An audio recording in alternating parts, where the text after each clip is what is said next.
Hello everyone, there's an exciting day today here at the studio because I have an amazing person sitting here with me. She is a podcaster, producer, songwriter, musician, and a hardcore entrepreneur, and she's helping other people to use their voice to reach the happiness that she feels every day. Amy Edwards in the studio. Amy?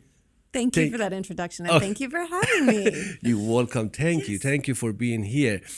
Amy, who are you? I was following you for a long time. One thing that I love about you, you are like an open book. I am an open book, and I'm about to turn 50. Oh my and God. I feel, you don't look like it at all. Thank you very much. I'm not sure when this comes out, but next week, and we're a week away. And you know, you say, who are you? And we all have like all these different lives. The more our lives continue, right? With all these stories, you know? And so sometimes that's a funny question to just say, who are you? Because I think that my story and all these lives I've led have started to make more sense to me, whether it was music or podcasting or radio or being a mom or all these different things, or even like on social media, how I am. And we can separate them, or we can look for those threads that bring them all together. And for me, it really resonates with your messaging because it's all about my voice. And suddenly it started to make sense. Like who I am is someone who uses my voice for truth and to help inspire others to use their voice and know the value of themselves and their story. That's what it's all about for me. So that, I think, is inherently who I am. You just nailed it, because I was reading a little bit about you, and you started everything later in life. You've been there, radio and everything for almost 30 years, but you wrote your podcast, and your first song at 38, if I'm not mistaken, and then at 40, you published a book or something. I might kind of miss the years, but you've done so much between 38 and 49. Yeah. How did you shift your vision and suddenly everything happened, or you just said, I'm gonna change it. I'm gonna create the stuff that I love to do. I think I had some life events that just led me into a more liberated direction, and that surprised me. And also I started to shift my mindset into, and this is the one message that I felt called to share on your show today, is that the best is yet to come at any age. And if we can get into that mindset and really truly know that the best is not behind us, but the best is yet to come, it opens us up to a lot more. And so I had a few things happen in my early 30s. My mother died, and then my father died. Oh. And when your parents pass, sometimes it can open you up. And it's a very difficult thing. I was close with my family, but it also opened me up in a way where I felt more free to express myself, I think, because I think for me anyway, there's a lot of people pleaser, and, women especially can get caught up in that. And so I was able to let a lot of that go.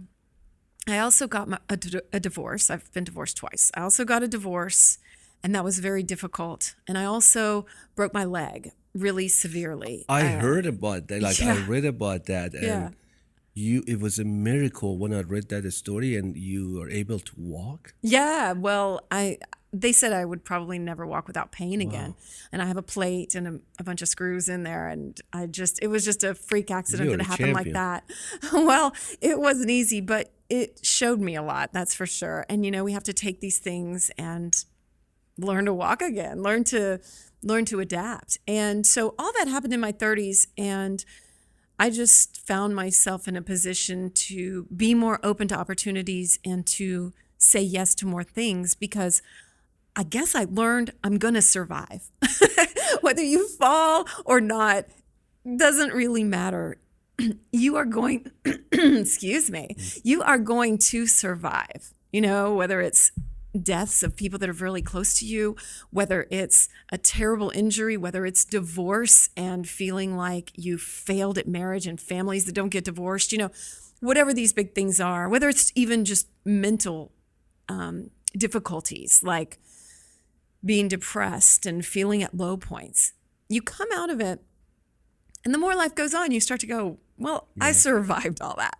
And so when you take on something like, say, learning to write music or playing guitar at a later age, something maybe that you've always dreamt of, maybe it's starting a podcast, maybe it's developing an app, maybe it's a relationship, you suddenly are more open to it because you think, okay, I'm going to be all right. It's not, no matter what happens here, I'm going to go on. And I think it's a practice. We start learning from our own experiences. And a lot of it, I think, comes with age. Maybe there's people that develop that early on, but it took me time, for sure. But, you know, I believe that mental fences, like, you know, we kind of, as a human, build that mental fence and says, oh, as you said, you know, I'm too old, I can't do this. A lot of people out there, especially in the female, that I know a lot of them, like talented, how they can really break through that fence and says, no, I got a voice. I can create something. And what they have, I think they have a hard time to believing themselves first. I'm sure you experienced that. I did it that one time that I said, no, I can't do this. Who can do a talk show? All that stuff. And, you know, I'm doing it. But what is your advice for those people that they are actually just stuck that mental fence? What can we tell them? I try to preach that all the time. And first off, you know, you said that I'm happy. I'm not always happy. And I do still struggle with these things regularly. In fact, turning 50 got the best of me maybe last week. And I thought, oh God, I'm 50 now. I'm clearly washed up and old, you know. And then you look for examples, like life will show you some examples of people that are going on and living their best life. Like I watched J-Lo's Netflix documentary Halftime. Have you watched that? No, one of my friends said you have to watch it. It's really good. And it's all about her using her voice and how she speaks up and how she's overcome things. Wow. But it's also this badass woman that is living her best life and getting better all the time at 53 or whatever she is. Yeah. And so, you know, you start to see things and you start to get back in your practices of that mindset, the best is yet to come, because it really truly is. We really can feel our best. We really can go on. We really can do all these things. And so that's what I tell people. It really is possible. Sometimes when you just see things, we tend to compare ourselves. But if instead we could shift it into, oh, I'm seeing what's possible. The universe is showing me what's possible. Oh, somebody's having a kick-ass talk show. Instead of being like, mine's only here. I only have this many views, you know. Instead, you look at it and you say, that's possible.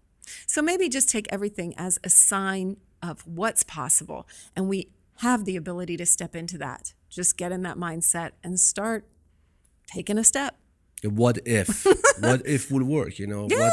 Yeah. What you have to lose. I always tell people that do it, and the worst case scenario, you're going to be the first place, the same place that you were yesterday. Nothing changed. Worst case. Well, but honestly, though, you're going to have learned something. Yeah. So worst case, you learned something. You learned something. And but that's I think pretty good. I experienced that. I don't know, you experienced it, that the judgment of other people. Mm-hmm. I think, you know, a lot of people, they don't do what they love to do. They don't create that greatness because of the judgment of other people, how they're going to judge them. Mm-hmm. Do you have that experience? That you were worried about what other people they're going to think about me. I'm not going to do this. I'm not going to do that. I know, like, I went through that. I overcome it. And I said, screw it. I want to do. I don't care what they're going to say. I am who I am. But how did you overcome, or even went through your mind, that judgment? Have you had that situation? Oh, absolutely. I think that's human of us, you know, to be raised in a society and then you think about expectations and we project what other people are judging on us, because we don't even know in actuality that these judgments are happening most of the time. We're imagining them and thinking. Sometimes you get a comment here and there and we can dwell on it, sure, or from your family. And I remember when I started doing music, I had a friend who was probably 6 or 7 years younger than me, and she said, "You're really doing this, huh?" And I was like, "Oh God, yeah, I am," you know. And it was just sort of like a mental adjustment for everyone I knew when you grow, when you choose to grow. And that's difficult, and you can get a lot of flack. Yeah. But if you truly find that meaning in your life, you can do it. And I have found that I'm my own worst judge when it comes down to it. I can be harder on myself than anyone else. And that's what I've had to work on the most. And when I work on that, it flows outward. And not only do you get more confident and more strength, but you also attract less, I don't like to say less judgment. You attract more positivity. You're searching for people that are like-minded. You're seeking things out that make you feel good. You are coming from the perspective of learning. Would you agree? Yes, because this is what I always said. Regardless of what you do, they're going to judge you. They are. They They're sure gonna are. trust me. That's right. You're I've right. been there. They will judge you. You do good or bad, they're gonna judge you. And we can't change. We can't control. I always say, you can't change the environment. You really cannot change that environment, but you can change yourself. Yeah. The way you look at things, your perspective, all that stuff. But it is very important that people, I think, they understand that beside all that stuff, the self-awareness is the most important thing. You got to know who you are. You're totally right. And so I would take that into the judgment space. And if you are feeling like you're so judged, I would challenge anyone to really look at how much you're judging yourself and get really aware of that. And when we do that self-work, a lot opens up and you can suddenly be like, oh, I'm judging the hell out of myself. And why can't I treat myself like I would a friend? Why can't I be kinder to myself? And you just start those practices of self-love, and then it snowballs into feeling better. And then maybe a habit of feeling better, maybe a habit of talking nicer to yourself. And then pretty soon you're feeling better and better. And the low points that we inevitably hit because we're human are shorter. We recover quicker. We're able to fall back into the practices and the habits that lift us up a lot quicker. That's absolutely true. But I don't know what it is with people that sometimes with, I don't know really what it is I'm asking. Maybe you know the answer. Okay. That all this stuff happens. They got all the tools. We got everything out there, but we still not doing it. And I always tell people, nobody's coming.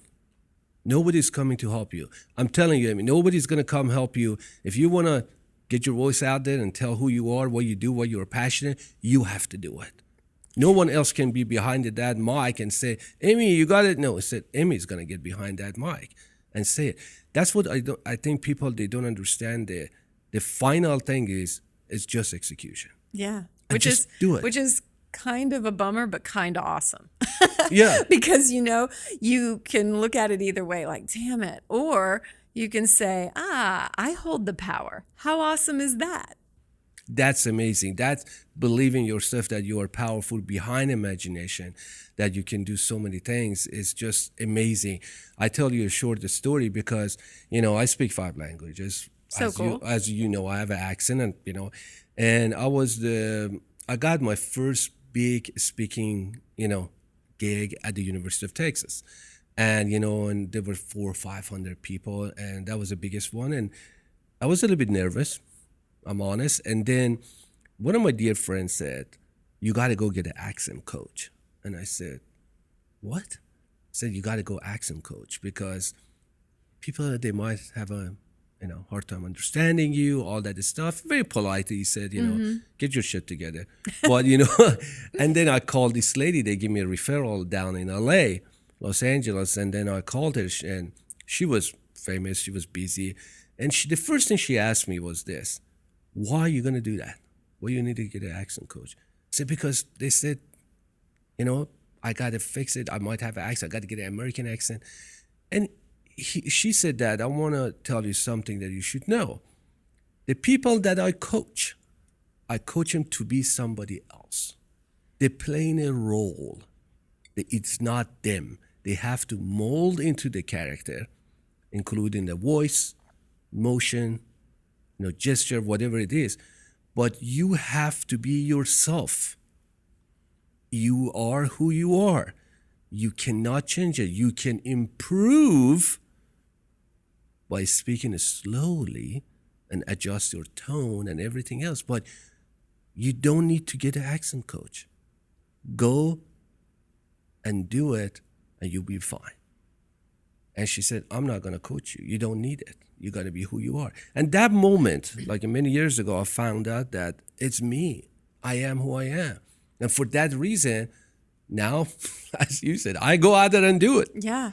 You know? I've gotten so many lessons like that. And that's a great example between this line of self-improvement and self-acceptance. Yes. You know, and trusting who you are and really leaning into that versus how can I do it better, right? And so I think those can get confused sometimes.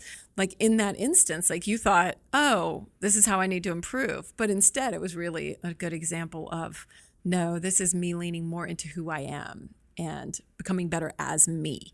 And I've experienced that so many times. Really? And it has been a huge learning experience for me. I started my first podcast. I've had 3 podcasts of my own. And I started my first one in about 2014.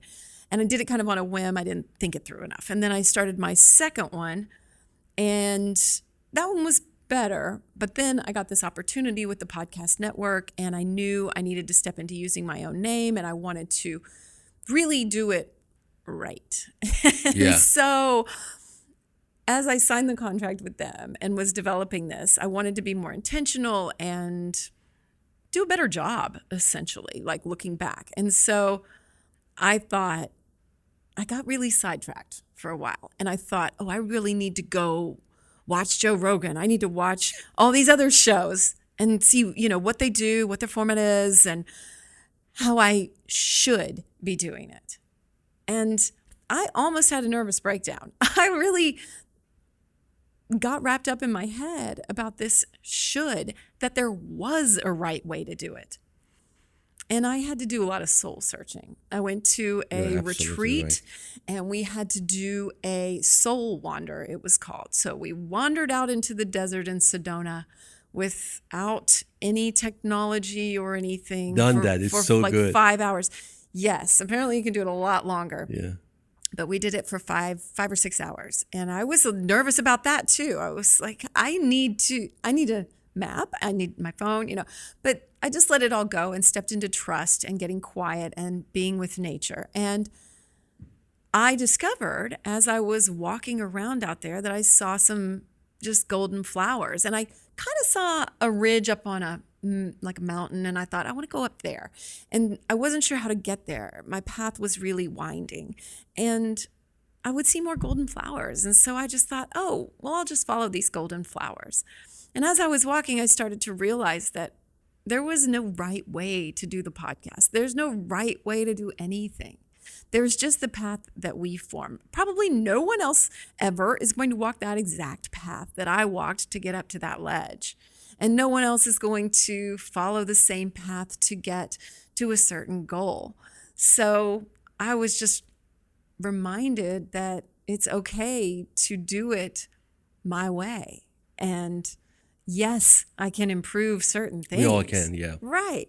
But there was no right way to do it. And there was no, you have to do this. You have to show up like this. You have to have a studio like this. No, there's not. And so I would encourage everyone to really pay attention to those things of accepting yourself and accepting your own path and accepting, like, what a gift that you speak 5 languages and your accent reflects that and you're able probably to relate with more people. And Yep. if you lost that, people might not find you as relatable or they might not see themselves in you. And that is so valuable. So we have a lot of value in doing it our own way that gets lost in the chaos and noise of the outside world. You know, I totally agree with you because I think most of us, we are trapped. I call it the mentor trap. Like mentor and trap. We always, when we want to do something, we look for mentors. I did that, as you said, listen to this, listen to that. And they're looking for mentors. For example, I want to be successful. Grant Cardone, successful, no problem. I can learn, but I don't want to be a Grant Cardone. I don't want to be a Gary Vaynerchuk. I don't want to be a Lewis Howe. I don't want to be Simon Sinek. I don't want to be Mel Robbins. That happens when we don't know ourselves. We look for a mentor, and then we get to that trap as a mentor trap. I have friends, executive, they spend $1,000s for mentorship. They went sign up for this, sign up for that. Oh, I'm gonna go. This guy's got a blueprint. This is a magic. This is a recipe. And I said, guys, there's no recipe. There's no recipe. As you said, that just go do it. There's no right way. There's no wrong way. Just go do it. And when you get to know yourself, then you can adjust and adapt and tweak and just keep on going. That's the way to do it, rather than spending thousands of dollars to just go copy somebody. Everybody's saying, go copy that. It works. No, it does. It might not work for you. How Amy managed her relationship after 20 years going back to dating is totally different with another person. You can't say, hey, I'm going to give you, if you want to go and date after 20 years, I'm going to tell you how that's going to work. You're different. You know, your path, your plan, your mindset, your perception of it's different rather than other people that just want, what did you do, Amy? You're so happy. How you do it? He said, it worked for me, but, it might not work for you. Yeah. Do what makes you happy. Because with the dating, I'm very, impressed that you actually said it like in open book that, hey, I'm going back to dating after 20 some years and all of that. You are brave, lady. It was hard. It was. Yeah. What happened? Well, first, I want to address what you just said. Yeah. You're so right. And there's something deeper that can get in there that people can excavate if they want to. Like, yes, improving is great. And yes, you can find out a lot of ways to do things better. But at the same time, if you're telling yourself that something is wrong and needs to be fixed, that's deeper. And so how can we shift that mindset into knowing that there's nothing that needs to be fixed here? And I think just the more we coach or get, coached, and the more we're in that mindset of, oh, I better do this program or this program, like let go of needing to be fixed and just relax into what you're learning right now and focus on ways to improve. So does that distinction make sense? Yes, absolutely. Cool. Okay, so let's talk dating. Yeah, that's the interesting conversation. It was conversation. a trip to realize, once I started dating again, I really took a moment and I was like, oh my gosh, I went from one marriage to another and I haven't really dated in over 20 years. And I thought, oh, that's something, So I had to recognize that I did have to kind of learn how to date again. And granted, there is not a right way or a wrong way. But for me, I did learn a lot about stepping into my own feminine self and receiving and loving myself. And paradoxically, the more I worked on those things, the more that dating got more fun. And it was interesting to step into dating thinking, everybody bitches about dating. Like, oh, Recently, God, I have to a lot. date. I'm like, then don't do it. If it's not fun, if you're not enjoying being around other people, why are you doing it? That's amazing. Yeah. No, if you're not enjoying something in your life and it feels like work, either shift it around or don't do it. Like, why are you doing it? That's a great question for somebody that's complaining about the dating scene or dating at all. Just then relax and trust that life has a plan for you. And that's what I did. I thought, maybe I'm going to be alone. And if that's the case, and I'm going to be alone. And You'll be okay with it. I talked a lot about this on my show. I just thought, well, I better make myself the best partner that I've ever had and have the best sex with myself that I've ever had and love myself more and treat myself well. Okay. And so that's what I did. And you know what? Dating gets a lot more fun from when you're like, this is the best. So you better equal this or else I'm just going to have a good conversation with you and a good time, maybe good sex. I don't know. And then you're able to just release it and let it go. And what comes to you comes to you. And you're not desperately seeking partnership or something like that. You changed the way you were looking at the dating when you get back to dating and said, okay. I had to. This 'Cause is who I was, am. This is what I'm looking for.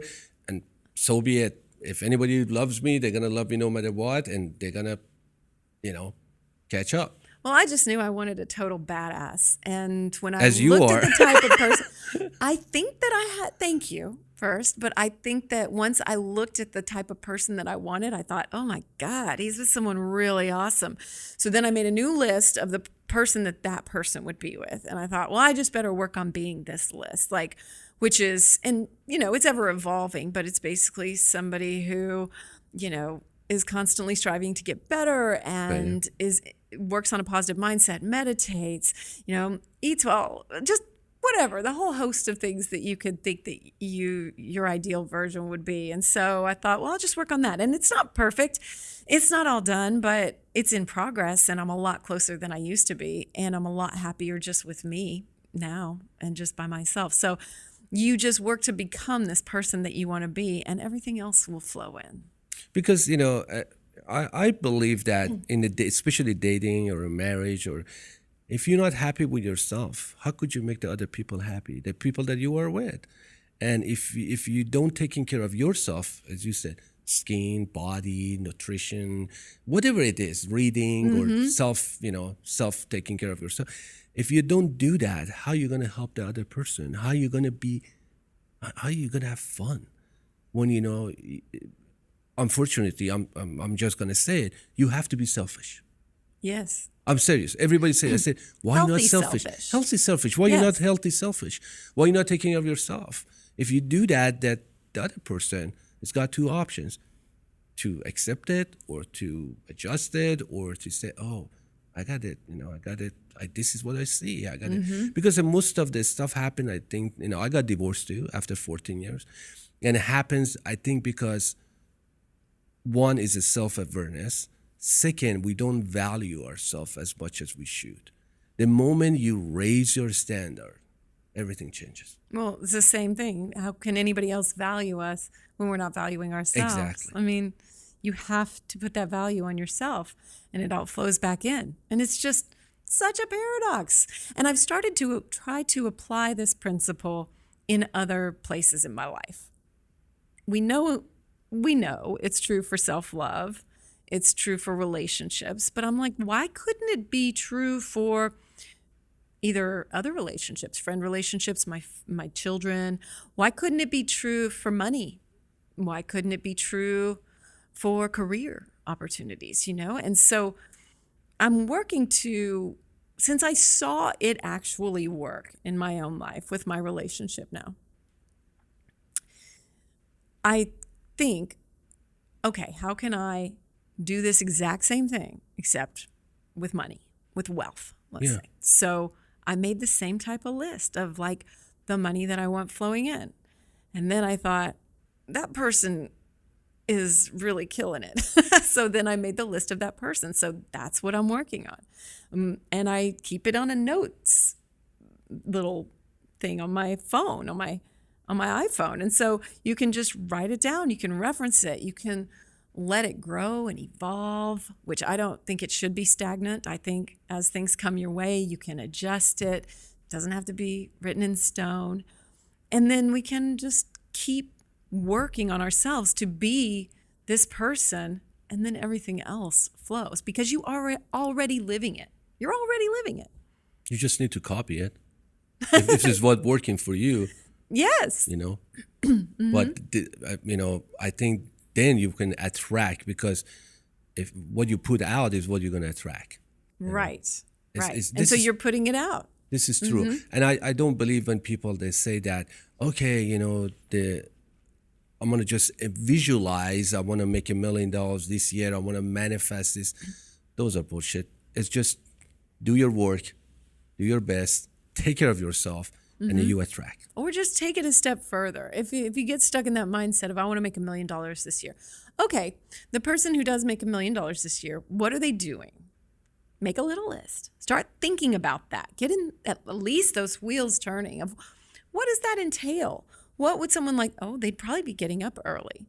They'd probably be handling things with people that work for them. They'd probably be answering emails. They'd be responsive, and so you just start going, oh, I can develop these new habits that take me to this goal. And pretty soon you're doing those habits and living like the person that's already got that. And that's when the magic happens. That's when you start calling it in, when you're living like it. It doesn't come and then you start living like it. It's the reverse. We are the human, we are the social animal and, human of the habits. Because, we all have bad habits. We all have good habits too. I do. Yeah, I do too. Happy to list them off for you. But, what is the most important thing since you start dating? What is the most important thing is the dating? Well, it's the paradox of loving yourself. Just like you said, it's the paradox of really putting yourself first, loving yourself, honoring yourself. If you're in a situation where the person's not writing you back or like ghosting out or not treating you well, is that one of the marker questions that I can ask myself? Is that what I would want for my daughter? If the answer is no, then why would I want it for myself? That's actually that's a great way to look at it. Yeah. Yeah. That's what recently, my daughter, she's 18, she's going Oh, away. Actually, really? on Friday, she's going to university and, Oh my 18 gosh, years. I have 17. You know, so it's next hard. year. It's hard. You got to let them go. You got to Oh, let yeah. them fly. And that's very hard. And I'm just keep thinking, if she's going to start dating, what kind of guy is, I'm just getting to, if that guy, it's just kind of weird that it said, if that guy treated her like this because she grew up differently and, all that stuff. It's good that you say you put yourself in that situation. It can make you a better person too, just thinking about that. Are you married now? Yes. Yes. And so you could end up thinking about what would your daughter deserve, and you could say, I want to be more of that man. It all the way around in all my relationships. And it can just up-level your own practices and your own love and your own treatment of others in so many ways. Another thing that I think if work in any dating, any marriage, anything, is a communication and transparency. You Me agree too. with that? I do. Because I can see your character as open-minded and somebody that is going to be a straight shooter with you. Like somebody is going to say, Amy, I don't like this. I love you. That transparency and the communication, I think, is the key. That would kill me. And if you're going to hate me, just tell me you hate me, or just, be yourself, communicate with me. Because if you don't know, I can assume. Yeah. And I think most of the marriages, mine fell apart because totally communication. Like we were in the same page. We were not in the same page. Yeah. From the earth and the Mars. It's just sometimes doesn't work. Your previous marriage, you had that thing, the communication. Yeah. Oh, for sure. I think that's like one of the crucial things because if you take any issue, cheating or addiction or a lot of these other things that can break a marriage up or maybe drifting apart, all of those can be solved with more communication, more respectful communication, and more listening. Listening without an agenda, listening without being offended, which is hard to do, without taking it personally, which I've gotten numerous lessons in because my partner is an addict and went through recovery last fall. And so I had to do a lot of self-work, and we have had to do a lot of work on communication if we're going to continue our relationship and really make it work. In fact, just today, he's going somewhere for the weekend. He's got some things to do, and we've had a pattern where he relapsed during the times he was away in this particular location. And of course, those patterns come back up for me. We've only been together a couple of years, and so that's the pattern that we established. And so I'm having to come up with really communicative ways of addressing this and saying calmly, not accusatory, but letting him know my needs, which are, I really do like it when you communicate with me every day. And, I'm still coming from a place of old patterns, and I'm excited for us to rebuild new patterns, but I still have those come up. Like I can feel it in my body.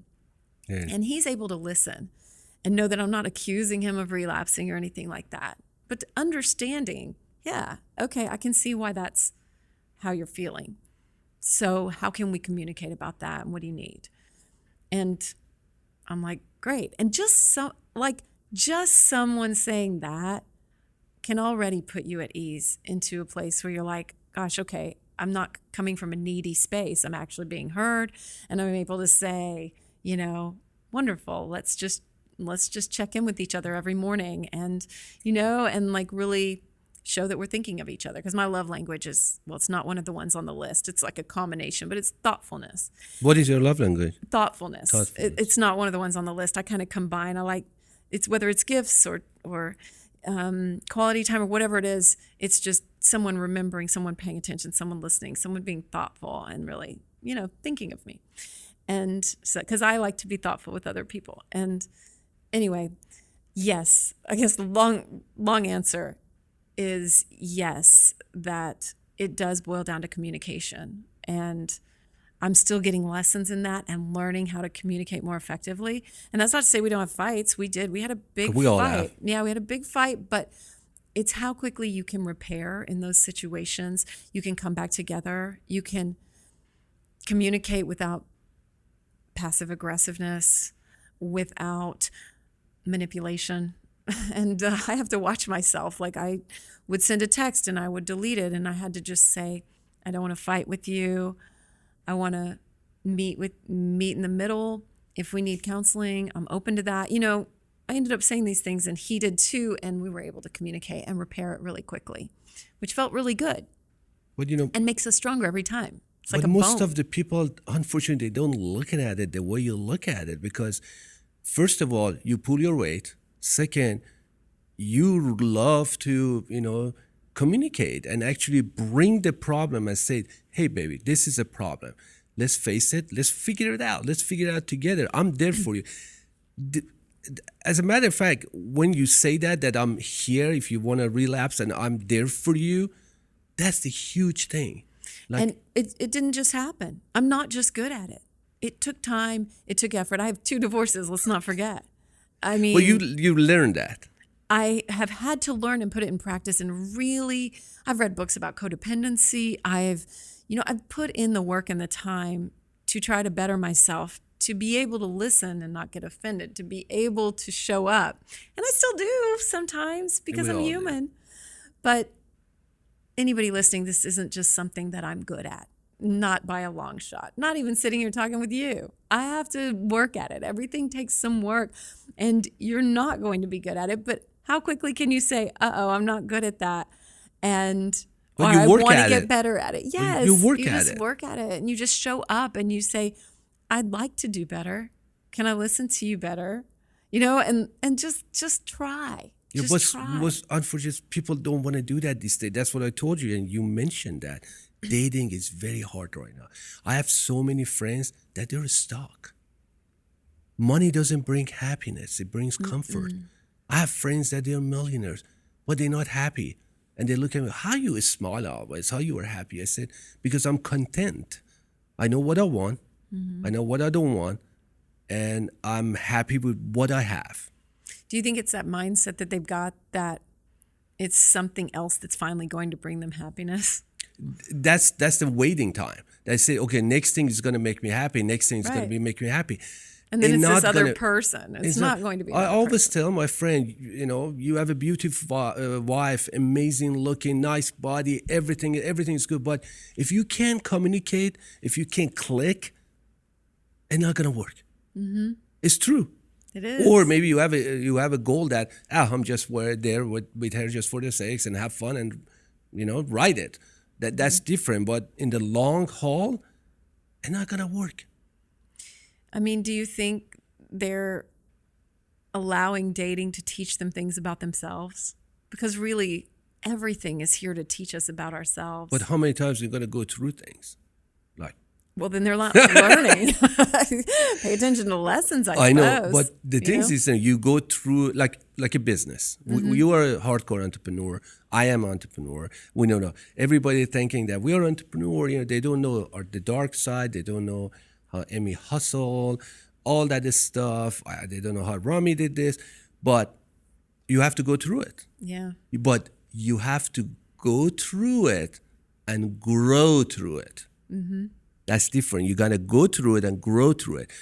But some people, as you said, they're not going to learn those lessons, and they're going to make the same mistake. Well, not only that, are you really growing if then you're looking back and you're saying, oh, all my relationships suck. They always The next one will be suck. The next one's everything. Women are, just taking advantage of me. Okay. All those sentences are things that you're putting out of your mouth and you're just bringing right back in, because I'm all about using our voice. So shift what you're saying, shift your beliefs. Say instead, you know what? This has been an interesting experience. I'm growing. I'm learning. I like to have a good time. I like to go out and meet new people. I mean, like, already you're going to feel shifts.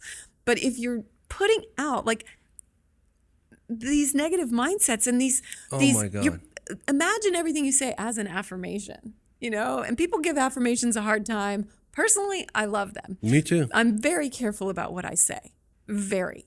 And I have a severe allergy. Sorry for that. I have a severe allergy to negative people and negative thoughts. I swear to God, it's like a freaking COVID-19. It's so contagious, Amy. I'm telling you, like. I haven't heard a phrase like that. That's so funny. I swear to God, these negative people, severe allergy. Like when I see, I start like, I don't know, it changes me, and I can't stand it because it gets to you. Have you ever had negative friends or family or relatives or negative environment? Absolutely. It freaking changes you. Like, it's getting to you like a disease. Yeah, maybe you're the type of person that really can absorb a lot of energy. I absorb a lot of positive energy. I get my energy from the people. They have energy, and I put that energy back into people or my environment. But the people that they are negative, like, I love your smile. That gives me, you always. I look at your feed and say, this girl, she always is smiling. She's talking. I told my guys, I said, look at it. She's so happy. I know you have ups and downs. But still, you keep it. You said, okay, this is the voice I want to use. I don't take anything that seriously either, I think. I mean, yes, there's serious stuff. But at the same time, a lot of times, most of the time, I can laugh. Most of the time. That's the gift. I have moments where I don't. I was thinking. I have moments that I'm mad too, but yeah. That I think we are kind of gifted. And the next thing is that we, as you just said it earlier, we attract that kind of people to our lives. Yes. So I would say watch, if people are struggling with dating in particular, since that's what we were talking about, watch what you're saying all the time. Watch those sentences coming out of your mouth. If you're calling a friend to bitch about it, cut that shit out. Cut it out, right? Yeah. That's just perpetuating your own negative thinking. It's putting it out in the world. It's attracting more. So quit it. If you hate your job or something, instead of complaining about it, think about new opportunities. Think about what you're learning. Think about how you can up-level and grow. Think about how you can serve. And, it all boils down to mindset and what you're putting out there. At least for me, that's what I keep discovering. How you deal with negative people? Like, have you ever had that situation? Sure. How you deal? How do you manage it? I'm very interested to know about. You cut them off, or you politely said, "Hey." I work on a lot of practices myself to stay in my own energy, and not to let that come too far into my own vibe. To protect my energy. So I have a lot of daily practices around that. Whether it's meditation, I draw cards. I have a self-love practice in the mirror. Oh, you know how to do cards? Kind of, yeah. And I'll look at myself in the mirror. I have a self-love practice. So I do a lot of things to stay in my own energy and to not let someone else's energy permeate my vibe. So they can be negative, and that's okay. It doesn't mean that I'm going to continue to interact with them. Like, I can find ways to extract myself from the situation, to oftentimes I don't want to control the situation, but I can find ways to be kind and diffuse the situation. So negativeness is always going to be around.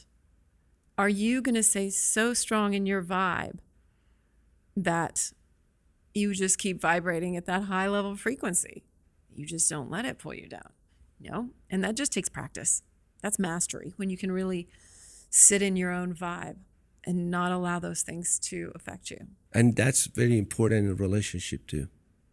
Personal or business. It's all about relationships, because it's all I can't about, have a negative partner or wife or, it really brings me down. Well, I have a 13-year-old right now. And she's pretty good at being negative, and she's pretty good at all that. You have two daughters. I do. I have two daughters. They're 13 and 17. I know. Teenagers. And so it's been an interesting journey in what we're just talking about, not like letting that energy get into my space and really letting it roll off of me. And I'm getting better at that. It's a great lesson in that. And it's been interesting to watch. Just yesterday, she was like snapping at me in the car, and I was saying some things about how I was irritating her and making her mad, and I just leaned into my practices, and I didn't take it too seriously. I know that it's okay. It's probably going to change, but it's just a lesson in how can I really stay stronger in who I am and not let this. Do you co-parenting right now? Mm-hmm. My daughters have two different dads, so it's a lot going on. But how do you manage that? I know, with a good calendar and text messages, I guess. But it's challenging. I always say there's a lot of moving parts, and there are. But the older they get, the easier it is. My older one's driving now, and before you start dating, you were a single mom. That was challenging too. Yes, being single mom is very challenging. I was single dad. Yeah, and it's very hard. And keep the whole thing like a civilized. That's another story. That's another podcast we can talk. But it's hard. I understand. But see, every time you say that it's hard, are we putting that in our mindset that it's hard? Or are there ways that we can make shifts around even just that? Are there ways that we can say, it's such an interesting experience. It's such a way to open me up to more love. It's such a gift to be able to do this. And I've had a lot of lessons around that with my children. I had to get out of the mindset of feeling guilty when they're gone and feeling overwhelmed when they're there, and shift that around. I've had to do work to just 100% know that I am doing a great job as a mom. And my ex-husbands, or one in particular, wouldn't agree with that. He doesn't think so. But I know I'm doing a great job. But I know I said it's hard, but you have no control in the other environment. Like with the exes dealing. We don't have control. You don't have control. That's my problem. We can do that in our part, but how are you going to deal with that freaking thing? It's just life. It's just life. It's just life. It's just we can't control anything outside ourselves. We can't control anything outside ourselves. And I think a lot back about how I was when I was growing up. And I wanted to explore. I wanted my own life. I wanted to do exactly what I wanted to do. And that's just part of growing up. And the sooner that you can accept that, the happier you'll be, because an attempt to control is a recipe for feeling frustrated, bad, and probably ultimately kind of depressed. I think, going back to sum up all we talk, it's all about the mindset. And when I connect everything as we talk, it comes from the mindset, how you put it through your voice and how you're going to do it. Yeah. I think it's like that. But where Emmy sees herself in the next 10 years? I know. Oh, I'll be 60. Hey, that's a whole other thing. I try to keep perspective. Age is just a number. That's right, it is. I try to keep perspective. I try to think in 10 years, think of what a hot 54, babe you'll have 55. thought you were. Yeah, when you're 65, you're going to be like, I was killing it. Look at me, right? So we have a lot of time, Gare. That's right, we do. So in the next 10 years, I hope to just continue to lift my voice and affect millions of people and spread the word and continue to just look more like a fucking rock star every day, to learn more about myself, to love myself more, to to let go and trust. That's my biggest I lesson. really proud of you, as a friend, and I follow you. You have done so much. You're so kind. I listen Thank to all you. your videos and your things, Thank you. and actually last time I was listening, one of them was so nice that if this is gonna happen, don't just go do it. It's a lot. It's lots of lessons that is out there that actually you went through it, and you give it to people for free and say, here, listen, this is gonna work. This is just try it. And just let's your voice Just try. your voice be heard, because you're all about the voice, and tell people to reach the happiness that you feel every day by changing your mind and using your voice. Yes. And I just want to remind people that I'm not always happy every day. I don't. Nobody is. It is everything is a practice, and everything is a habit. And the more we can make that our default setting, then the happier we'll be. Meaning, when you do those practices, when you do meditate and get out of your head and into your heart, when you do open up to more love, when you do drop the pride, apologize for what you need to apologize, and show up in a very real and vulnerable way, magic happens. You feel better. But we can attach to these old stories. We can attach to, no, I've already committed to being right, and this is how it is. And just let it go. Let it go, and know that we can write a new story at any moment. You said everyone has a story. You can write yours. You can show up in a new way. You can show up with a learning, beautiful attitude at every age. And we can let that age get in the way so many times and think, no, Amen. I'm already established like this. Amen. Yes. You're absolutely right. I really enjoy talking to you. Thank you. I did too, very much. It was great. It was great. I learned so much. Can I ask you a question? Sure. Okay. Sure. So you asked me at the beginning, who are you? Yeah. So if I asked you, who are you? What would you say? I am me, but I am I'm a person that I believe everything is possible. I'm a person that love to give more than receiving. I'm a person that I respect people as I want to be respected, and I admire people that they work so hard to put a dent in this world to just for the positive thing. Like, I believe every person has got a story, and that story is gonna change so many lives. Like, we all capable of doing great things in this world if we believe ourselves and then believe that we have something to offer. Yes. Regardless of the age, gender, nationality, language, religious, it doesn't matter. We all have something to offer. Amy, other person, just, it doesn't matter. We all have, and if we all come to agree with that we all, at the end, we're all human, we all make mistakes. But instead hurting each other, helping each other, we're gonna go far, very far. But unfortunately, especially these days, people, they really understand the value of being a true human with a big heart. Like, just give without no expectations. And I swear to God, things would come to you. Yes. This is a fact. This is who I want to be. If somebody asks me what you're going to be in 10 years, I always ask that question to myself. I said, I want to be a person that touched so many lives, helped so many peoples, because the legacy is now. Everybody thinking that I want to leave the legacy behind. Now, legacy is now. What you do, what you say, how is your voice? Because I'm a big believer with you, like, as you say, your voice is everything, Emmy. Your voice is everything. That's what I love about you, is just you pounding on that the voice is everything. How you say things, how you present yourself to the society as your voice. In any case, from the abortion, from this, from gun control, that's important. Everything at the end is our fault as a human. If you voice about disagreement with abortion, if you voice disagreement with the gun control, or whatever it is, or in favor, If we all make the law. We make the laws. It's our own fault. It's our voice. We're not communicating with our kids. It's our voice.